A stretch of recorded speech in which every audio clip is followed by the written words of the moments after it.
முதலமைச்சர் மு.க. ஸ்டாலினுக்கு கர்நாடக முதலமைச்சர் சித்தராமையா கடிதம். மாநிலங்களுக்கு உரிய அதிகாரம் வேண்டும் எனும் ஸ்டாலினின் முயற்சிக்கு ஆதரவு. முதலமைச்சர் மு.க. ஸ்டாலினை சந்தித்து பேசிய ப. சிதம்பரம்.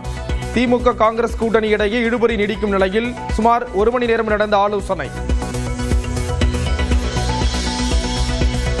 முதலமைச்சர் மு.க. ஸ்டாலினுடன் ப. சிதம்பரம் சந்திப்பில் கனிமொழி, செல்வப்பெருந்தகை பங்கேற்பு. சந்திப்பிற்கு முன்னதாக சிதம்பரத்துடன் ஆலோசனை நடத்திய செல்வப்பெருந்தகை. திமுக காங்கிரஸ் கூட்டணி உறுதியாக இருக்கிறது, இழுபறி இல்லை. முதலமைச்சர் மு.க. ஸ்டாலினை சந்தித்த பின் செல்வப்பெருந்தகை பேட்டி.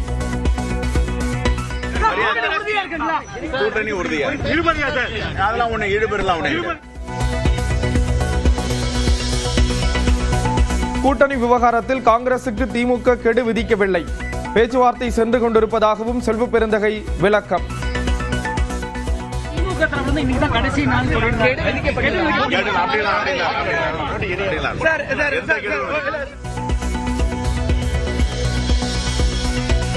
சட்டமன்ற தேர்தலில் காங்கிரசுக்கு 28 தொகுதிகள் வரை ஒதுக்க திமுக முன்வந்திருப்பதாக தகவல்.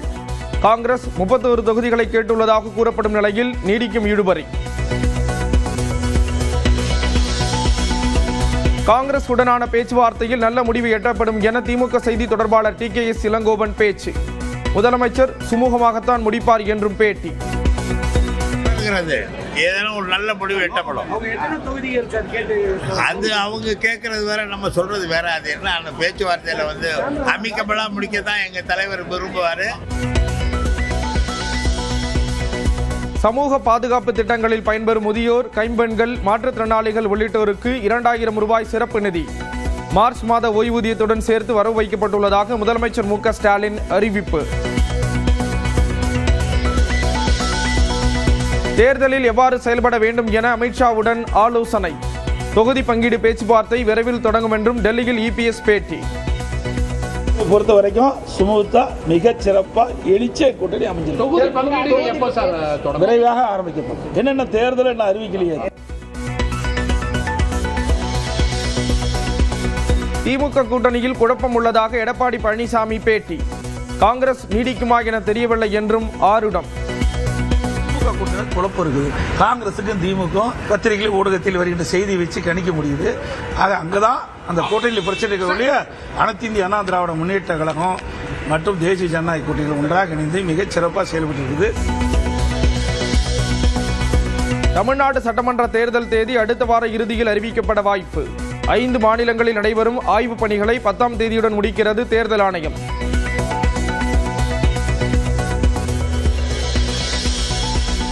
தாவேகாவின் தேர்தல் வாக்குறுதிகளை மகளிர் தினமான 8ஆம் தேதி வெளியிடுகிறார் விஜய். விவசாயிகள், மீனவர்கள், தொழிலாளர்களை மையப்படுத்தி தேர்தல் அறிக்கை தயாரிக்கப்பட்டுள்ளதாக தகவல்.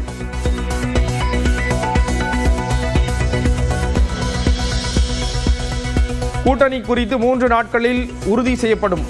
பாமக நிறுவனர் ராமதாஸ் பேட்டி.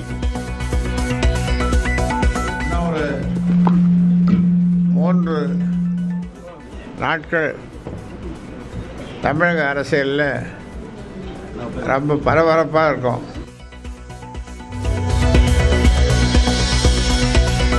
தஞ்சாவூரில் நாளை விஜய் பங்கேற்கும் தாவேக நிர்வாகிகள் கூட்டம்.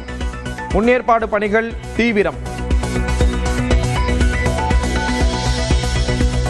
செங்கல்பட்டு மாவட்டம் சதுரங்கப்பட்டினம் கடற்கரையில் மாசிமக தீர்த்தவாரி திருவிழா. புல்லட் வாகனத்தில் வலம் வந்த பிள்ளையாரை வழிபட்ட பக்தர்கள்.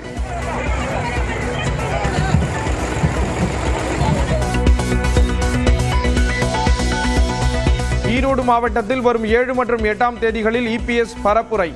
அந்தியூர், பெருந்துறை, பவானியில் பரப்புரை செய்வதாக அறிவிப்பு. நாங்குநேரி அருகே 2 பேரை கொன்றவர்களை கைது செய்யக்கோரி உறவினர்கள் மற்றும் கிராம மக்கள் சாலை மறியல்.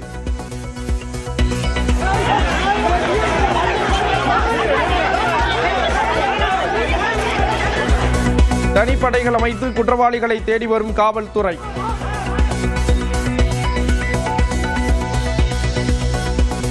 நெல்லை நாங்குநேரி கொலை சம்பவத்தில் உயிரிழந்தவர்களின் குடும்பத்தினருடன் வீடியோ காலில் பேசிய விசிக தலைவர் திருமாவளவன். உரிய நடவடிக்கை எடுக்க காவல்துறைக்கு வலியுறுத்துவதாக உறுதி. சிவகங்கை அரசு மருத்துவமனையில் பெண்ணுக்கு கத்திக்குத்து, தலைமறைவான இளைஞருக்கு காவல்துறை வலைவீச்சு. விழுப்புரத்தில் கத்திமுனையில் 2,40,00,000 ரூபாய் மதிப்பிலான தங்கம் கொள்ளை. நகை தொழில் செய்பவரிடமிருந்து 2 கிலோ தங்கத்தை கொள்ளையடித்த கும்பலை தேடும் காவல்துறை. புதுச்சேரி கிராமங்களில் கொசு தொல்லை அதிகரித்திருப்பதாக பாமகவினர் புகார். கொசுவலையை பொருத்தியபடி நூதன போராட்டம். திருப்பதி, தஞ்சாவூர் உள்ளிட்ட இடங்களில் கோயில்கள் நடையடைப்பு. சந்திர கிரகணத்தை ஒட்டி சாமி தரிசனம் நிறுத்தம்.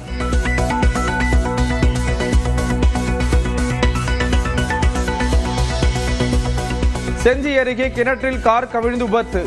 திருவண்ணாமலைக்கு கிரிவலம் சென்று திரும்பிய 3 பேர் உயிரிழப்பு. டெல்லி சென்ற விமானத்தில் பணிப்பெண்ணுக்கு பாலியல் தொல்லை. திருவள்ளூரைச் சேர்ந்த திமுக கவுன்சிலர் பிரபாகரன் கைது.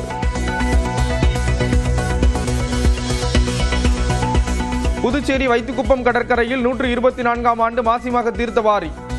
நூற்றுக்கணக்கான உற்சவ மூர்த்திகளை வழிபட்டு கடலில் புனித நீராடிய பக்தர்கள்.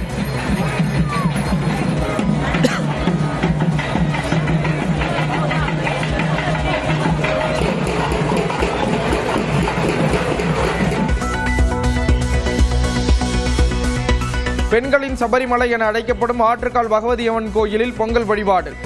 லட்சக்கணக்கான பெண்கள் பங்கேற்பு.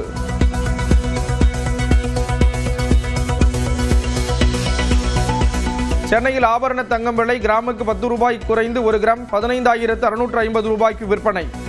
80 ரூபாய் குறைந்து 1 சவரன் 1,25,200 ரூபாய்க்கு விற்பனையாகும் நிலையில் வெள்ளி விலையில் மாற்றம் இல்லை.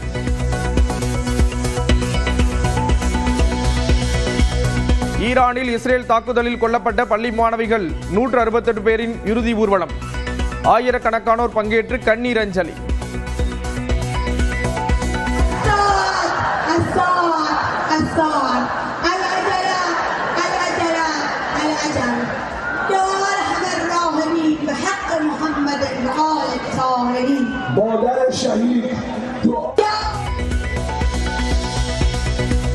ஈரான் உச்சபட்ச தலைவர் கமேனியை இஸ்ரேல் கொன்றது தொடர்பாக புதிய தகவல். தலைநகர் டெஹ்ரானில் போக்குவரத்து சிசிடிவி கேமராக்களில் ஊடுருவி கமேனியின் நடமாட்டத்தை கண்டறிந்தது அம்பலம். ஈரானில் 9 மருத்துவமனைகளை தாக்கிய இஸ்ரேல். கட்டடங்கள் பலத்த சேதமடைந்த நிலையில் நோயாளிகளும் காயம். ஈரான் தாக்குதல் நடத்துவதால் அச்சத்தில் ஜெருசலேம் மக்கள். பொது இடங்களில் நடமாட தயங்குவதால் வெறிச்சோடி காணப்படும் வீதிகள்.